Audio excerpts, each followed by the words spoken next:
I've been in a lot of big races before. This one, a big one.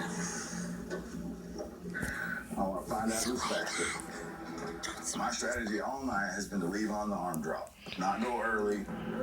You, one more time. In the final with Birdman, that's the perfect time to steal it from him. I'm gonna go when the hands go up. They might not even move, and I'm going.